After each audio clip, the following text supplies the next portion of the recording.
So hello class. सबसे पहले हम लोग chapter number unit 2 that is chapter 2 electrostatic potential and capacitance का हम सबसे पहले जो है सिलेबस डिस्कस करेंगे। ठीक है, उसके बाद जो है हम लोग उसमें पढ़ना स्टार्ट करते हैं। तो सबसे पहले इलेक्ट्रोस्टैटिक पोटेंशियल आपकी सीबीएसई की जो लेटेस्ट सिलेबस है, आपको इलेक्ट्रिक पोटेंशियल क्या होता है वो समझना पड़ेगा। फिर पोटेंशियल डिफरेंस क्या होता है वो समझना पड़ेगा आपको। ठीक है, उसके बाद electric potential due to point charge, ये कॉन्सेप्ट आपको समझना पड़ेगा। डाइपोल लास्ट चैप्टर में हम पढ़ा है, सिस्टम ऑफ चार्जेस के लिए हमको इलेक्ट्रिक पोटेंशियल ये समझना पड़ेगा।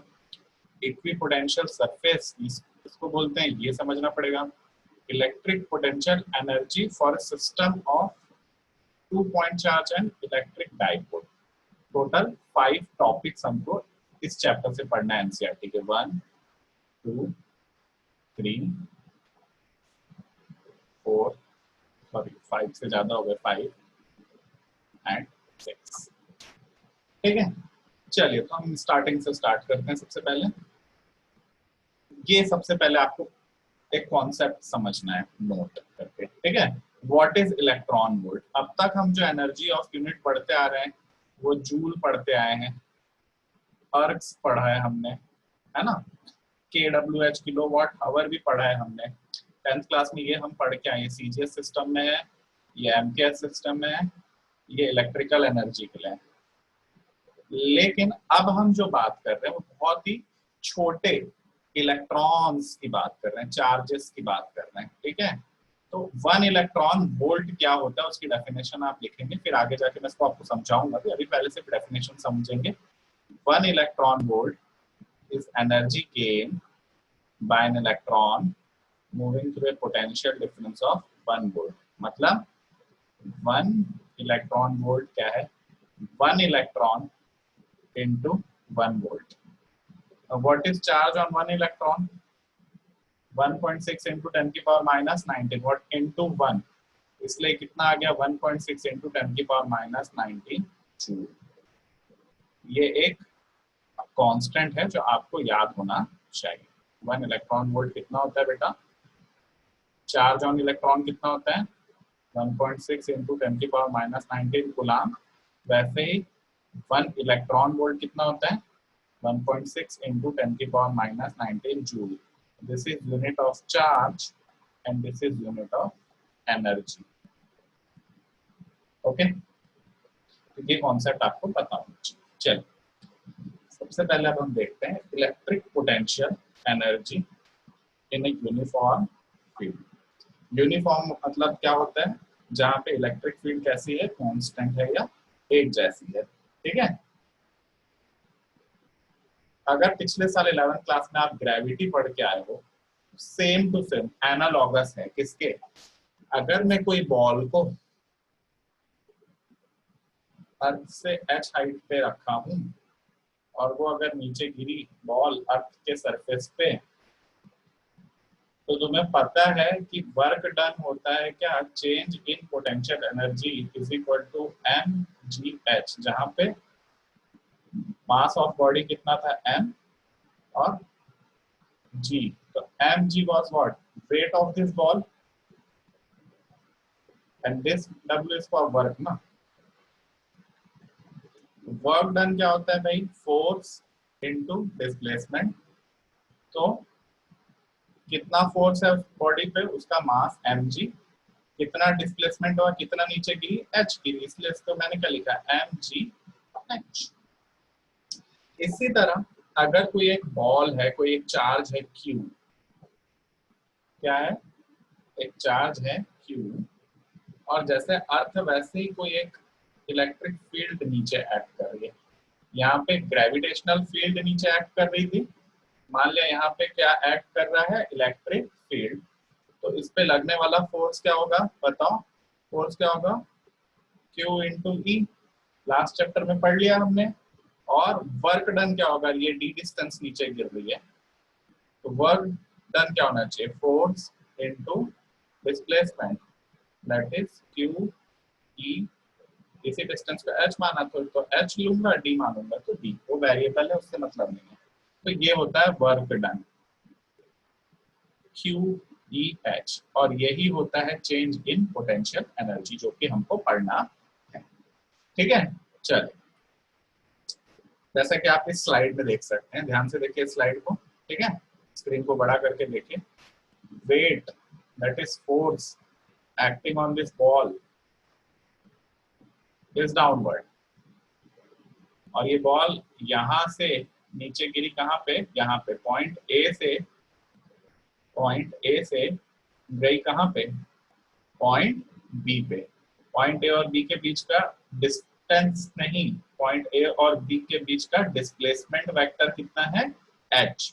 मतलब बॉल चाहे ऐसे घूम के जाए, चाहे ऊपर फेंक कर जाओ, उससे कोई फर्क नहीं पड़ता है। इनिशियल हाइट और फाइनल हाइट के बीच का डिफरेंस कितना है, h। तो work from A to B, work done from A to B, अभी मैंने निकाला आपको कितना, mgh। आई बात समझ में? इसी कॉन्सेप्ट को अब अगर मैं इलेक्ट्रिक फील्ड के टर्म्स में देखूं, राइट साइड के अगर आप स्लाइड को देखोगे, थोड़ा सा जूम इन कर ले आप अगर नहीं दिख रहा है, छोटा है तो, ठीक है।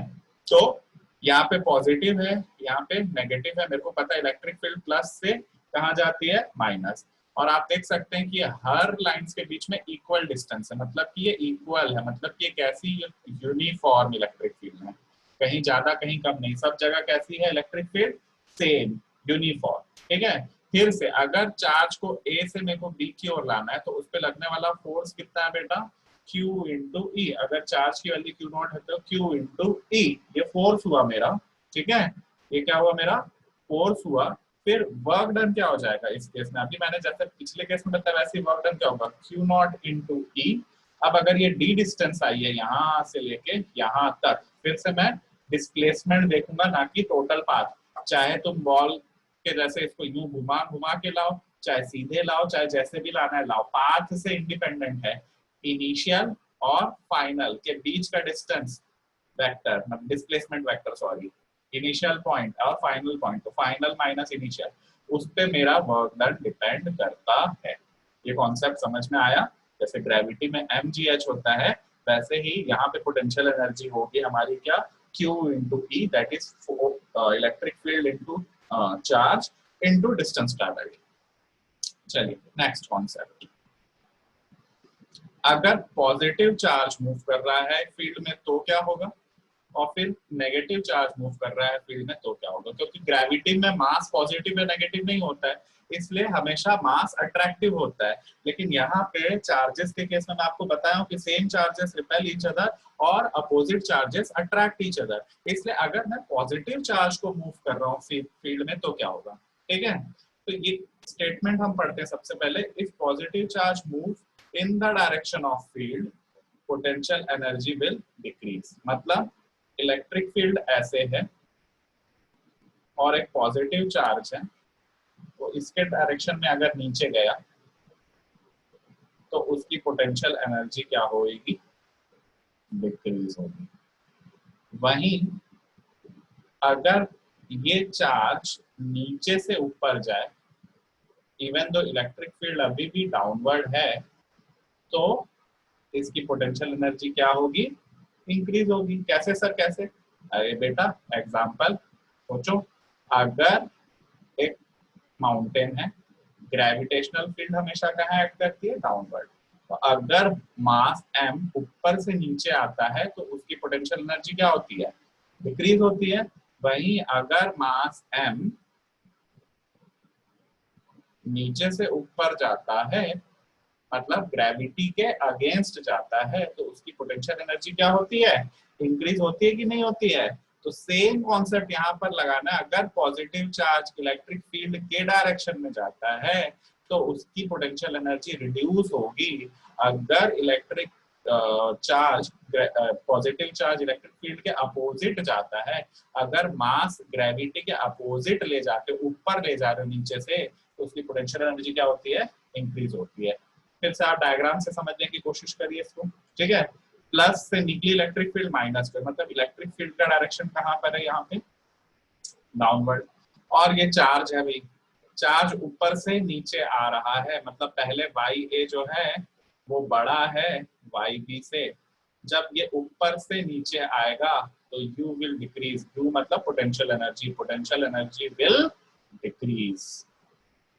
वहीं अगर पॉजिटिव चार्ज है, मतलब इलेक्ट्रिक फील्ड अभी भी आप देख सकते हैं कि डाउनवर्ड एक्ट कर रही है, लेकिन अगर अब वाई ए अभी भी छोटा हो गया किससे, वाई बी से, पहले वाई ए इनिशियल पॉइंट ऊपर था और फाइनल पॉइंट नीचे था, अब यहाँ पे इनिशियल पॉइंट नीचे है, फाइनल पॉइंट ऊपर है, मतलब कि हमारा डिस्प्लेसमेंट जो है इलेक्ट्रिक फील्ड के अपोजिट हो रहा है, जबकि यहाँ पे डिस्प्लेसमेंट क्या हो रहा था, इलेक्ट्रिक फील्ड के अलोंग हो रहा था। तो अगर positive charge moves opposite to electric field, negative work हो रहा है, हम जबरदस्ती उसको ऊपर ले जा रहे हैं, इसलिए उसकी पोटेंशियल एनर्जी क्या होगी, इंक्रीज होगी।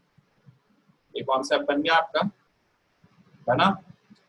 लेकिन यहाँ पे एक बात ध्यान दें, अगर पॉजिटिव के बदले अब क्या हो गया भाई, नेगेटिव चार्ज, अगर पॉजिटिव के बदले अब क्या हो गया भाई, नेगेटिव चार्ज, तो सब उल्टा हो जाएगा। उल्टा कैसे होगा, if negative charge moves in the direction of field, potential energy will increase, and if negative charge move opposite the field, potential energy will decrease है।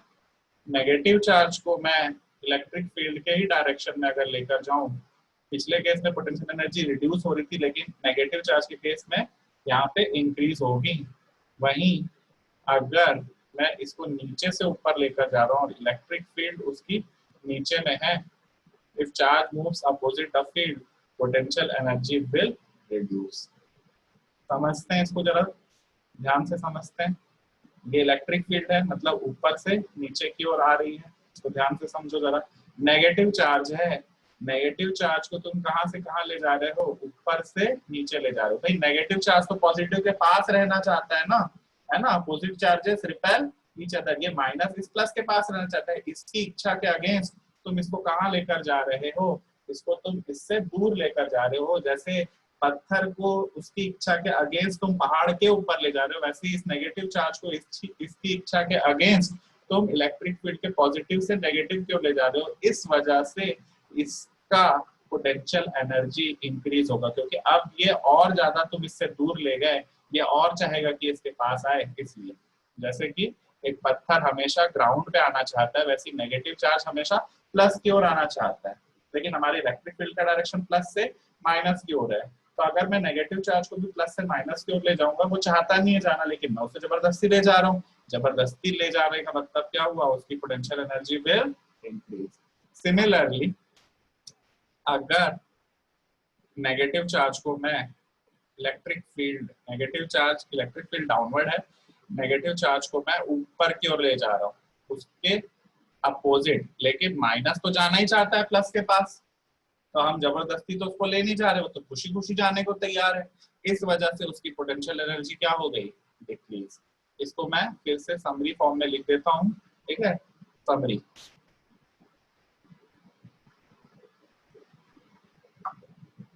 मास जो है टुवर्ड्स ग्रेविटी आना चाहता है, अगर नीचे आया तो उसकी पोटेंशियल एनर्जी क्या होगी, ऊपर से नीचे आया। अगर अगेंस्ट ग्रेविटी गया तो उसकी पोटेंशियल एनर्जी क्या होती है, इंक्रीज। यस और नो, ये कॉन्सेप्ट पढ़ता है। सिमिलरली चार्ज, लेकिन चार्ज तो भैया दो तरह के हो सकते हैं, प्लस भी हो सकता है और माइनस भी हो सकता है, प्लस भी हो सकता है और माइनस भी हो सकता है। अब भाई मेरी इलेक्ट्रिक फील्ड ऐसे, इसको यहाँ दूसरी जगह बनाता हूँ,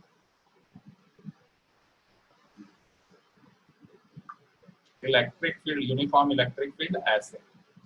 इसका मतलब क्या है कि यहाँ पे कहीं पे ढेर सारा पॉजिटिव चार्ज होगा जहां से इलेक्ट्रिक फील्ड लाइंस निकल रही है, यहाँ पे कहीं पे ढेर सारा नेगेटिव चार्ज रहा होगा जहाँ पे इलेक्ट्रिक फील्ड लाइंस जा रही है। ये ग्रीन कलर मेरा क्या डिनोट कर रहा है बेटा, इलेक्ट्रिक फील्ड लाइंस।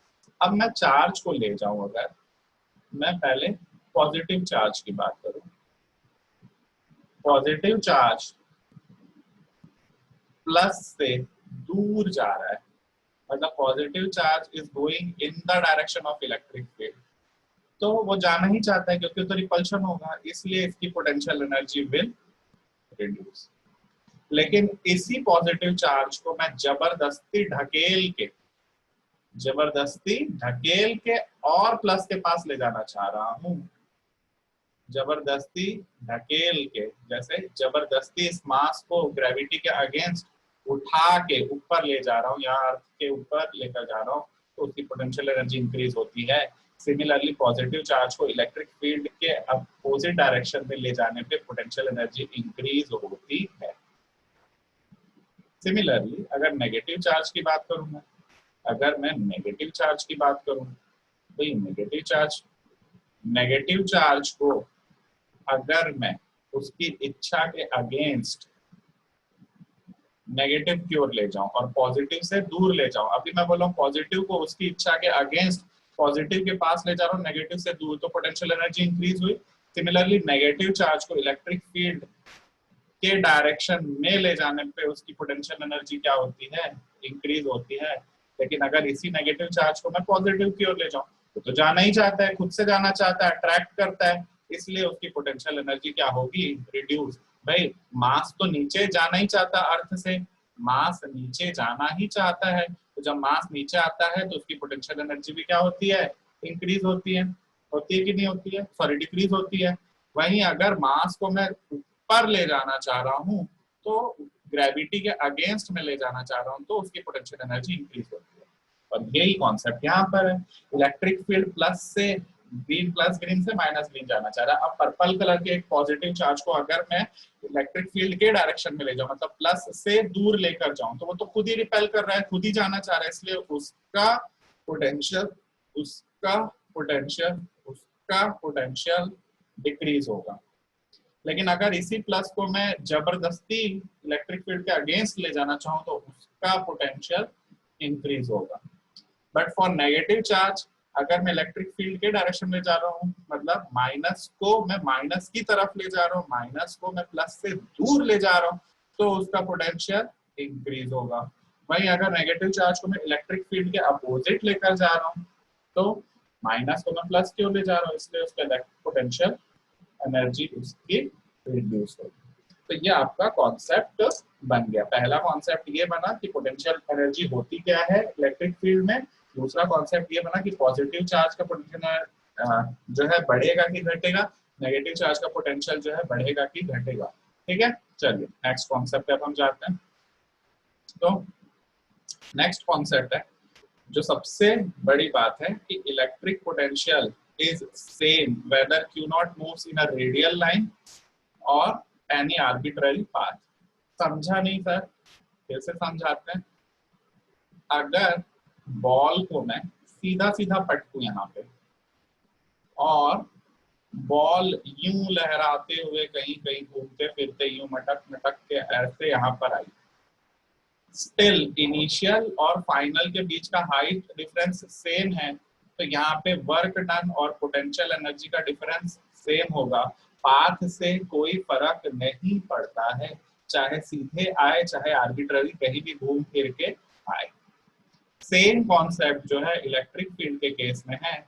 अगर ये मेरा पॉजिटिव चार्ज है, ठीक है, जिसके प्रेजेंस में एक इलेक्ट्रिक फील्ड होगी, ये बाहर की ओर इलेक्ट्रिक फील्ड है, यहाँ पर मैं एक रेडियल डायरेक्शन, मतलब अगर मैं ऐसा स्फीयर बनाऊं तो एक रेडियल डायरेक्शन में स्फीयर तो ये रेडियस, तो अगर मैं पॉइंट ए मतलब आर ए से लेकर जाऊं इसको पॉइंट बी मतलब आर बी पे सीधा सीधा लेकर जाऊं रेडियल डायरेक्शन में, तो जो वर्क डन होगा या जो पोटेंशियल एनर्जी होगी, और यहाँ पर आप देख सकते हैं राइट साइड के डायग्राम में पॉइंट ए यहाँ पर है, पॉइंट ए यहाँ पर है लेफ्ट साइड में, ठीक है, वहीं पॉइंट बी राइट साइड में है। मैं रेडियल डायरेक्शन में नहीं लेकर जा रहा हूँ, लेकिन पॉइंट ए एक स्फीयर पे होगा जो कि आर ए रेडियस पे है, और पॉइंट बी एक दूसरे स्फीयर पे होगा जो कि आर बी रेडियस पे हो। स्टिल अगर ये r A minus r B same है तो इस केस में भी पोटेंशियल एनर्जी उतना ही होगा जितना कि इस केस में होगा। पाथ पे डिपेंड नहीं होता है, मतलब कि मेरे को समझ में आ गया कि पोटेंशियल डायरेक्शन पे डिपेंड नहीं करता है। मतलब पोटेंशियल कैसी क्वांटिटी है, कैसी क्वांटिटी है पोटेंशियल, एक स्केलर क्वांटिटी है। चलिए नेक्स्ट, तो graph of potential energy, graph of potential energy, graph of potential energy. मैंने राइट साइड में दो ग्राफ दिए हुए हैं। अगर दो पॉजिटिव चार्ज हो या दो नेगेटिव चार्ज हो, ठीक है, और उनके बीच में मैं अगर डिस्टेंस कम करता जाऊं, वो दोनों एक दूसरे को क्या चाहते हैं, रिपेल करना चाहते हैं। मतलब उस वजह से if r is reduced potential energy will increase, क्योंकि तुम उनकी इच्छा के खिलाफ उनको जबरदस्ती पास लाना चाह रहे हो, माइनस माइनस को जबरदस्ती पास लाना चाह रहे हो अगर उनका डिस्टेंस, तो भी तो उनके उस केस में पोटेंशियल एनर्जी क्या होगी। ऐसे समझें कि जैसे जैसे डिस्टेंस कम होते जा रहा है वैसे वैसे पोटेंशियल एनर्जी की वैल्यू बढ़ते जा रही है। पोटेंशियल एनर्जी की वैल्यू जैसे जैसे आर कम हो रहा है वैसे वैसे पोटेंशियल एनर्जी की वैल्यू कैसे होती जा रही है, बढ़ते आ जा रही है। तो एक ऐसा रिलेशन है बेटा, inverse relation, potential energy is inversely proportional to distance. ठीक, लेकिन केस 2 को ध्यान से देखें, एक प्लस है भाई और एक माइनस है भाई, और अब तुम इन दोनों को पास लाना चाह रहे हो। ये तो खुद ही पास आना चाह रहे हैं, ये तो खुद ही पास आना चाह रहे हैं। तो जैसे जैसे इस केस में जब प्लस और माइनस है, इस कॉन्सेप्ट को थोड़ा समझेंगे तो नेगेटिव डायरेक्शन में पोटेंशियल एनर्जी बढ़ेगी। पोटेंशियल एनर्जी कहाँ जा रही है, माइनस इंफिनिटी। जब डिस्टेंस कम कर रहे थे, प्लस प्लस को माइनस माइनस को, सेम चार्जेस को जब ला रहे थे, सेम चार्ज के केस में पोटेंशियल एनर्जी इंक्रीज हो रही थी, कहाँ जा रही थी, प्लस इंफिनिटी की ओर। तो अगर अपोजिट चार्ज को पास लाओगे तो पोटेंशियल एनर्जी कहाँ जानी चाहिए, नेगेटिव इंफिनिटी की ओर। ये पोटेंशियल एनर्जी है और ये डिस्टेंस आर, पोटेंशियल एनर्जी है और डिस्टेंस आर। तो ये कॉन्सेप्ट भी आपको समझ में आ जाना चाहिए। चलिए next, electric potential due to point charges. Electric potential due to point charges. क्यों हम पोटेंशियल पढ़ रहे हैं, क्योंकि potential is a scalar quantity, वही electric field is a vector quantity. तो भैया स्केलर को ऐड करना इजी है, सब्ट्रैक्ट करना इजी है, इसके साथ मैथमेटिक्स करना इजी है कि वेक्टर्स के साथ। ऑब्वियसली स्केलर्स के साथ हमको मैथमेटिकली एक्सप्रेशन डिराइव करना इजी है, इसलिए हम पोटेंशियल्स को यूज करते हैं फील्ड के बजाय। चलिए कैसे हम यूज करते हैं सर, इसको हम देख लेते हैं थोड़ा सा, ठीक है। चलिए सबसे पहली बात, potential due to dipole moment हम बाद में देखेंगे।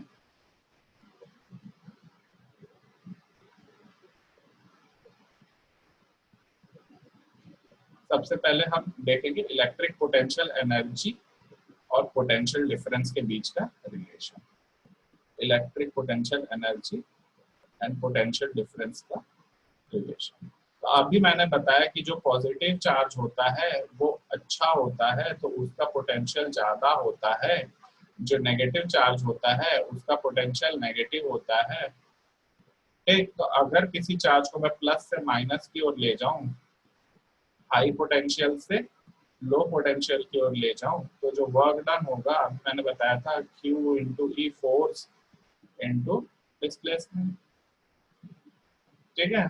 वर्क डन क्या बताया था मैंने, Q into E into displacement. तो पोटेंशियल की डेफिनेशन होती है work done per unit charge. क्या होती है बेटा पोटेंशियल की definition, work done per unit charge. तो पोटेंशियल क्या हो गया मेरा, इलेक्ट्रिक फील्ड इनटू डिस्प्लेसमेंट, और इसकी यूनिट क्या होगी, 1 जूल पर कूलम। कैसी यूनिट है, कैसी क्वांटिटी है, स्केलर। डायमेंशनल फॉर्मूला अगर आप पूछो कैसे निकालेंगे, 1 वोल्ट। अब मेरे को पता है एनर्जी का क्या होता है, वर्क डन का ml² टी की पावर माइनस टी कूलम का क्या होता है, एम्पियर इंटू टी। तो इसको सॉल्व करूंगा अगर मैं, तो ml² T⁻³ A⁻⁻1। This is the dimensional formula for electric potential या पोटेंशियल डिफरेंस। ठीक है, चलिए नेक्स्ट। अगर दो पॉइंट हैं, पॉइंट ए है, पॉइंट बी है, तुम्हारे पास पहले एक स्कूटी है और स्कूटी के बाद कॉलेज जाते ही पापा ने तुमको कार खरीद के दे दिया, तो तुम्हारा पोटेंशियल में चेंज हुआ कि नहीं हुआ? पोटेंशियल में आपका चेंज हुआ। तो पोटेंशियल डिफरेंस क्या होता है? Change in potential when a charge is move from one point two another point. Change in potential when a charge move from one point two another point. ठीक है, तो आज जो हमने जनरल कॉन्सेप्ट पढ़ा, इसी को थोड़ा सा मैं रिवाइज करा देता हूँ फिर से, और उसके बाद आज की क्लास हम खत्म करेंगे। सबसे पहले मैंने बोला कि सिलेबस पढ़ना है हमको, इलेक्ट्रिक पोटेंशियल क्या होता है वो समझना है, पोटेंशियल डिफरेंस क्या होता है वो समझना है, ड्यू टू पॉइंट चार्ज वो समझना है, डायपोल की वजह से समझना है, इक्विपोटेंशियल सरफेस समझना है, और इलेक्ट्रिक पोटेंशियल एनर्जी समझना है।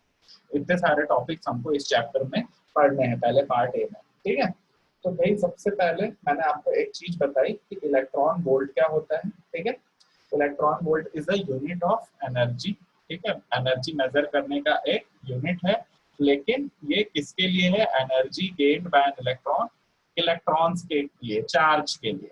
इलेक्ट्रॉन ही नहीं, पॉजिटिव चार्ज भी यूज हो सकता है चार्ज के लिए। Electron gain, energy gained by an charge moving through a potential difference of 1 volt. ठीक है, 1 eV is equal to 1.6 into 10⁻⁻19, एक इलेक्ट्रॉन का चार्ज into 1 वोल्ट, तो होता है 1.6 into 10⁻⁻19 जूल। ये याद रखना है आपको। ठीक है, कि एक इलेक्ट्रॉन को 1 वोल्ट डिफरेंस पे ले जाने के लिए जितनी एनर्जी लगेगी वही होती है 1 electron volt energy. It's a unit of energy. ठीक है, उसके बाद भी हमने क्या देखा, इलेक्ट्रिक पोटेंशियल का कैसा बिहेवियर होता है यूनिफॉर्म फील्ड में। तो मैंने आपको चीज बोली, क्या चीज बोली? मैंने ये बोला आपको कि जिस तरह से ग्रेविटी